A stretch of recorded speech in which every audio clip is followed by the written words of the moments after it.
I never thought I'd be the guy posting something like this, but here I am. My name's Mike, and I've been with my wife, Lisa, for about 8 years. We got married after a couple of years of dating, and honestly, for most of that time, I thought we had a pretty solid relationship. She's beautiful, smart, and she seemed to genuinely care about me, or so I thought. At first, it was small stuff. She started working late more often, excuses about important meetings or client dinners. But I let it slide. It's not like I was one of those guys who constantly checked her phone or demanded to know where she was every minute. Still, I noticed the little things. She was more distant, less interested in sex, which was strange because she used to be pretty insatiable. She'd get annoyed if I brought it up, brush it off with some bitchy comment, and say I was just imagining things. The real trouble started about 3 months ago, when I noticed she was hiding her phone more than usual. She'd keep it on silent and lock it every time she got a message.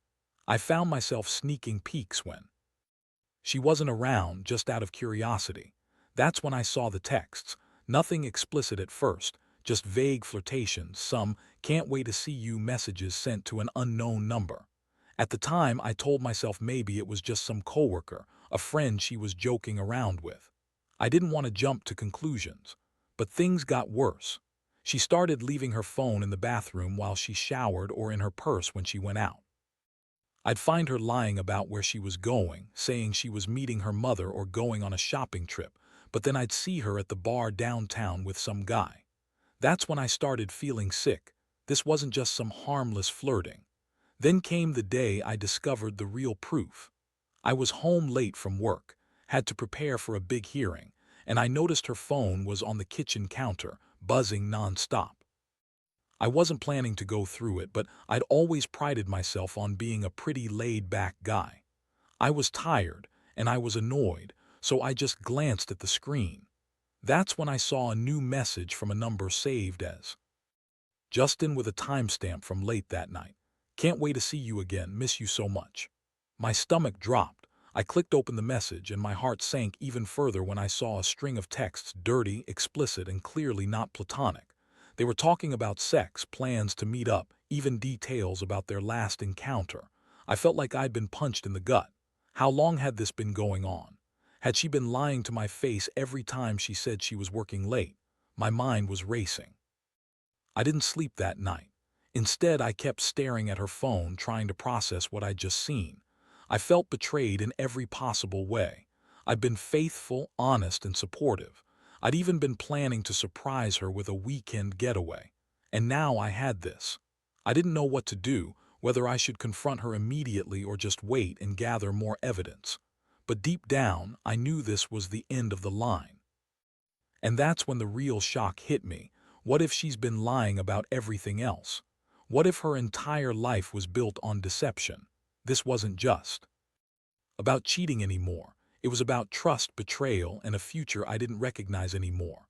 I wondered how I'd been so blind, how I'd missed all the signs, and how I'd get past this. I felt rage, heartbreak, and a sick sense of disappointment.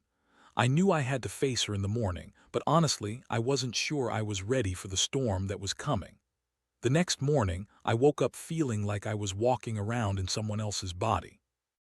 My mind was a whirlwind of emotions: anger, sadness, confusion, and a bitter sense of betrayal that wouldn't let up.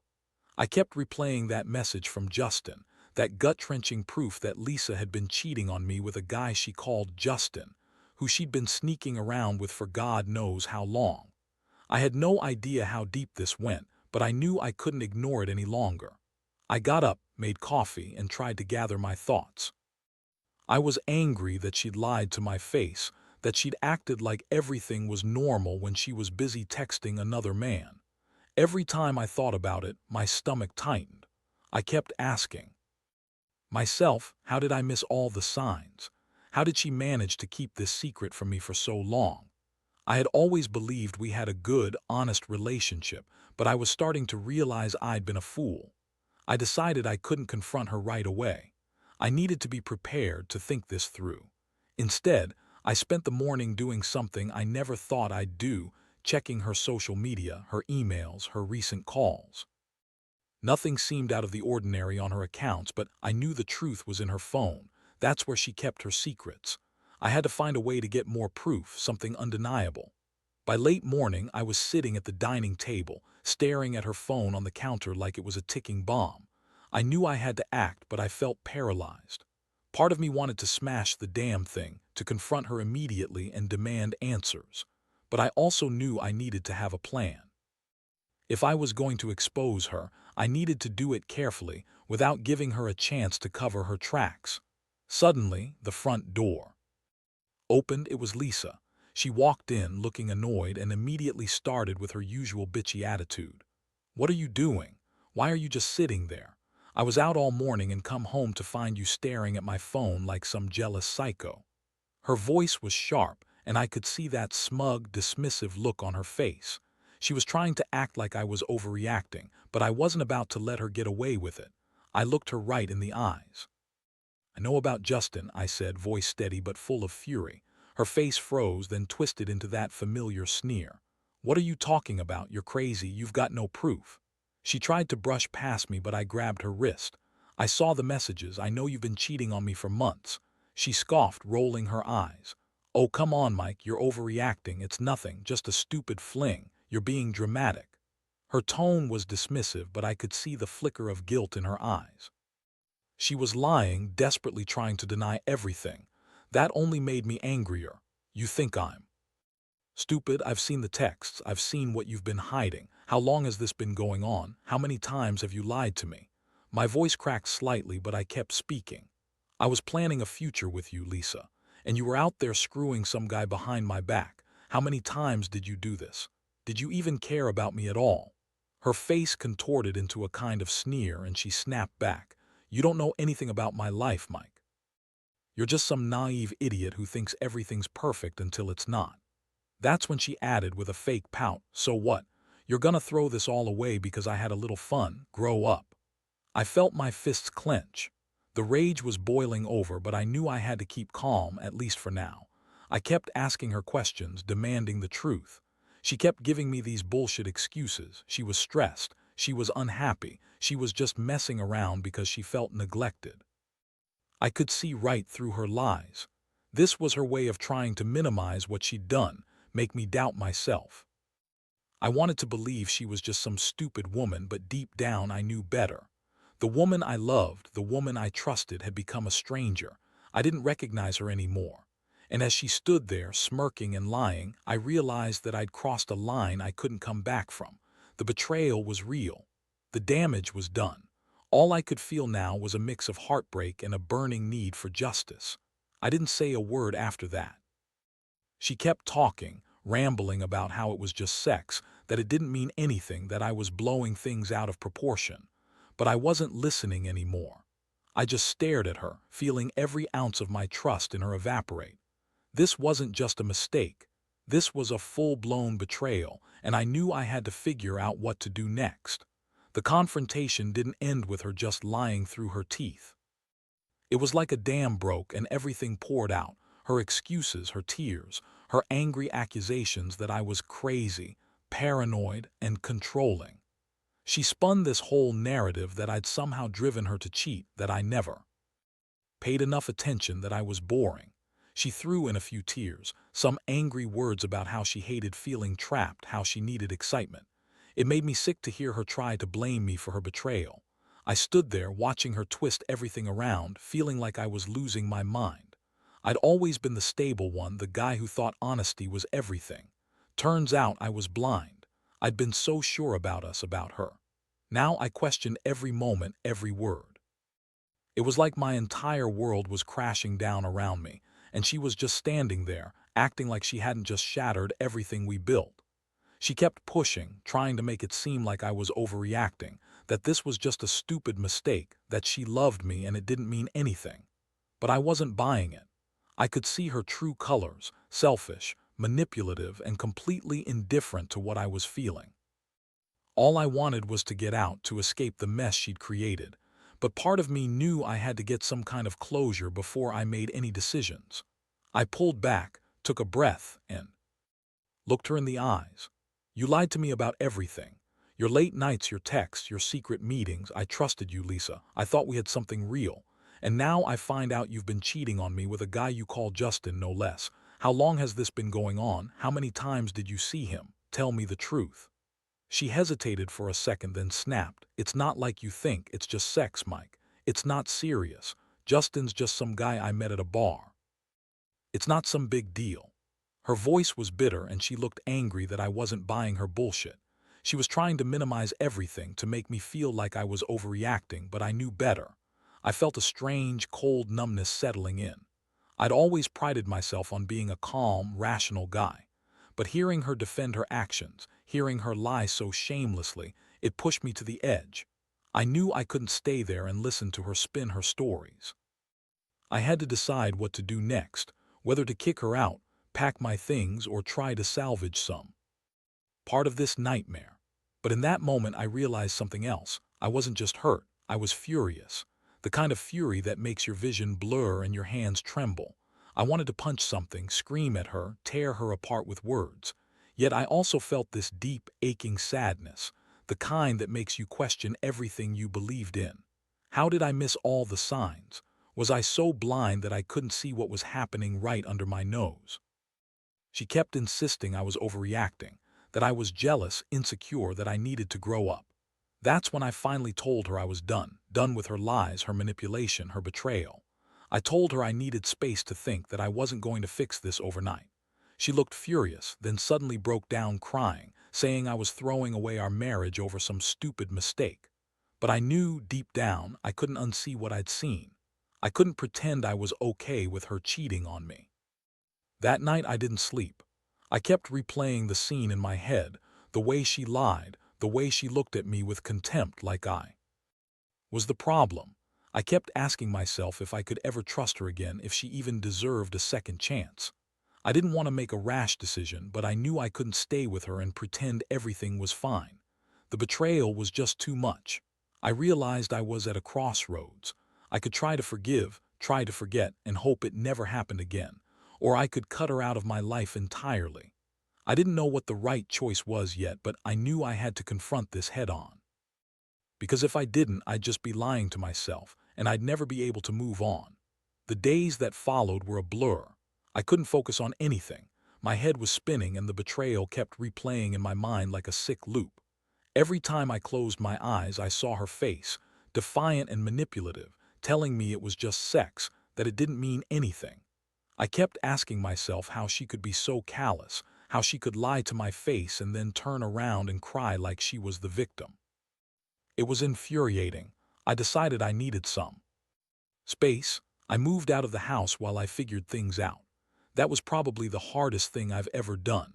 Packing my stuff, knowing I was leaving behind not just a home, but a future I'd thought we were building together. As I packed, I found myself looking at old photos, memories of happier times, and feeling a deep ache in my chest. How did it all fall apart so quickly? How did I go from planning our wedding anniversary to packing my bags? During those first few days apart, I had a lot of time to think. I kept revisiting that night I found the messages, the way my stomach dropped, the feeling of my world shattering into pieces. I also thought about her, Lisa, how her lies had cut so deep, how her betrayal made me question everything about us. I wondered if she even cared about how much she'd hurt me, or if she was just pissed off that I found out. But I also felt something else, anger. Real, raw anger. I was angry that she'd done this behind my back, that she'd lied so easily, that she'd dismissed my feelings like they meant nothing. I felt like I'd been played, like I was some fool who trusted the wrong person. And honestly, part of me was relieved that I'd finally uncovered the truth, because I didn't want to be blind anymore.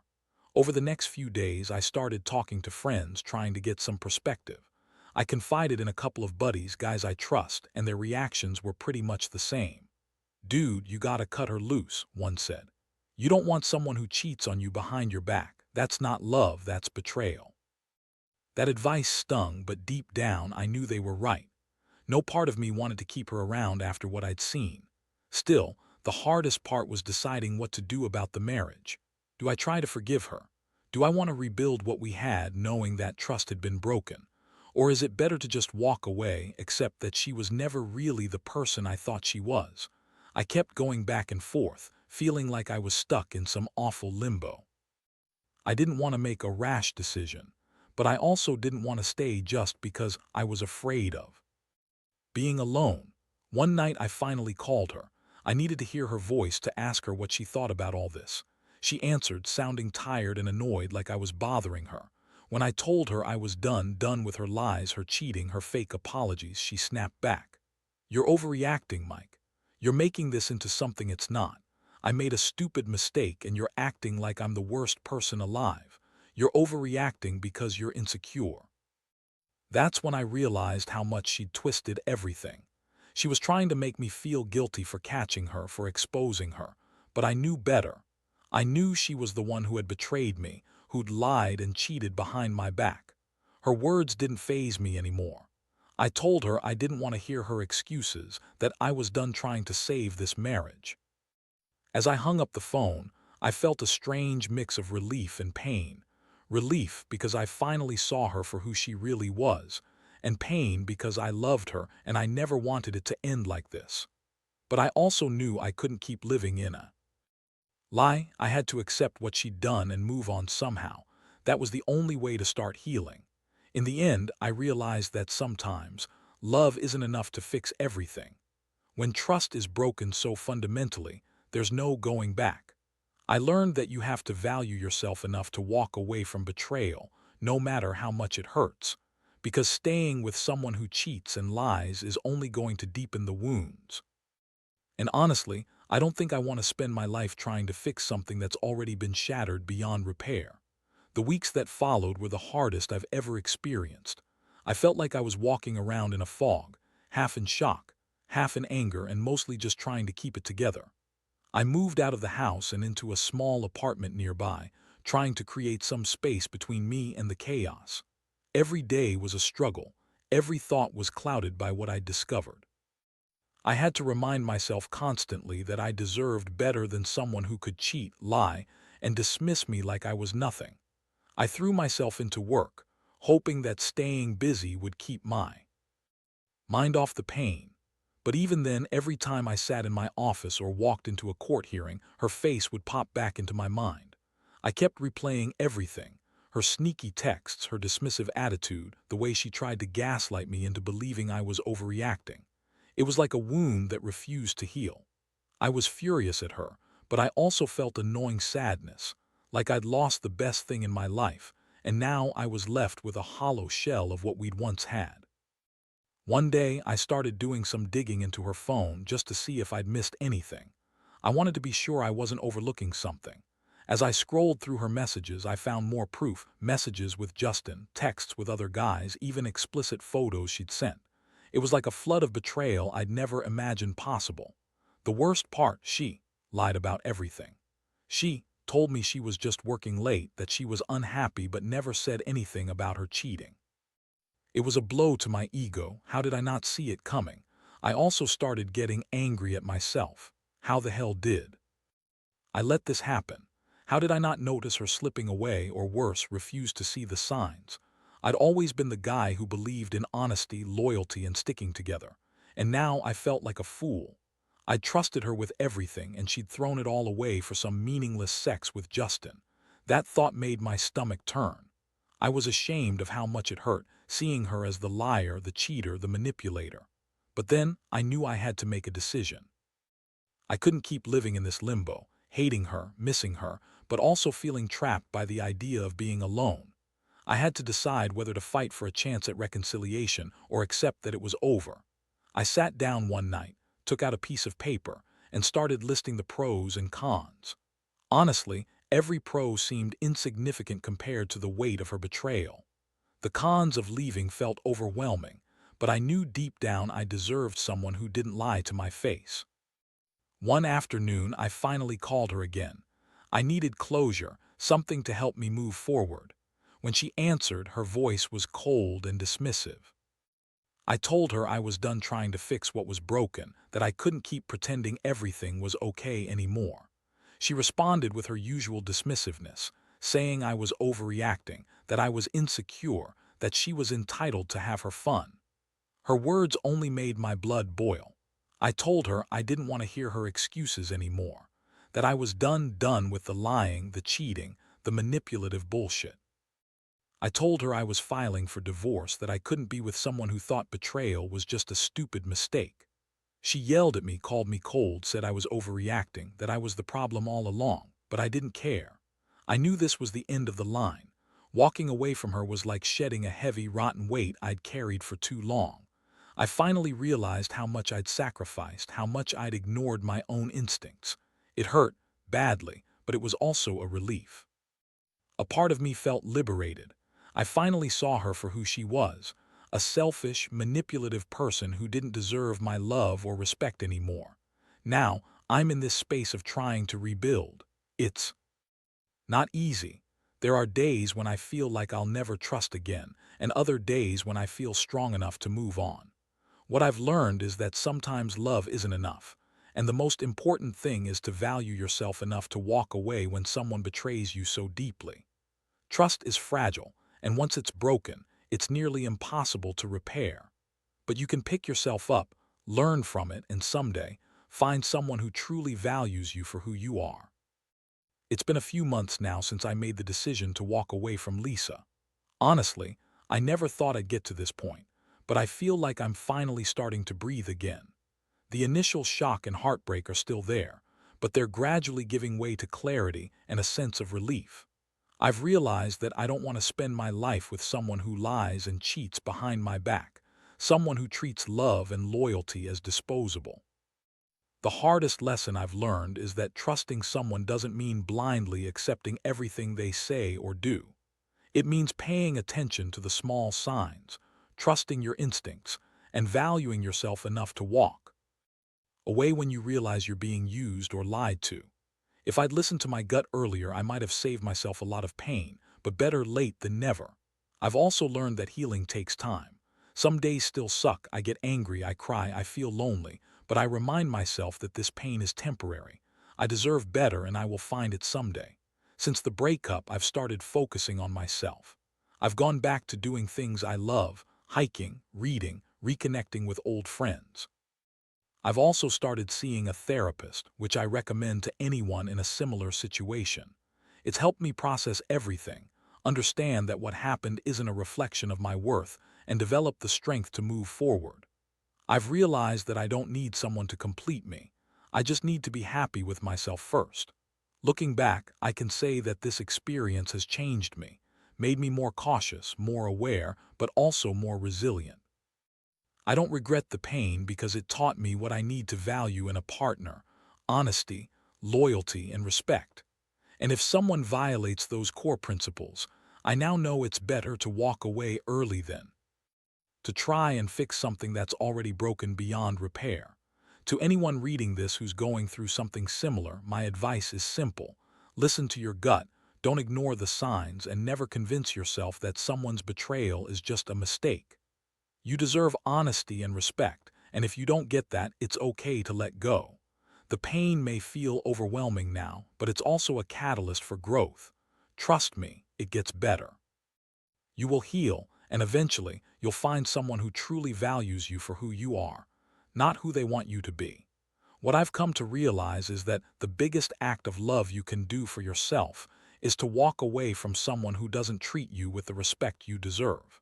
It's not easy and it's messy, but it's necessary. Because at the end of the day, I'd rather be alone than in a relationship built on lies and betrayal. And I know that someday I'll find happiness again, maybe not with her, but with someone who genuinely cares. So that's my story. It's raw, it's painful, but it's real. I hope it helps someone out there who's facing the same heartbreak. Trust yourself, trust your instincts, and never settle for less than you deserve.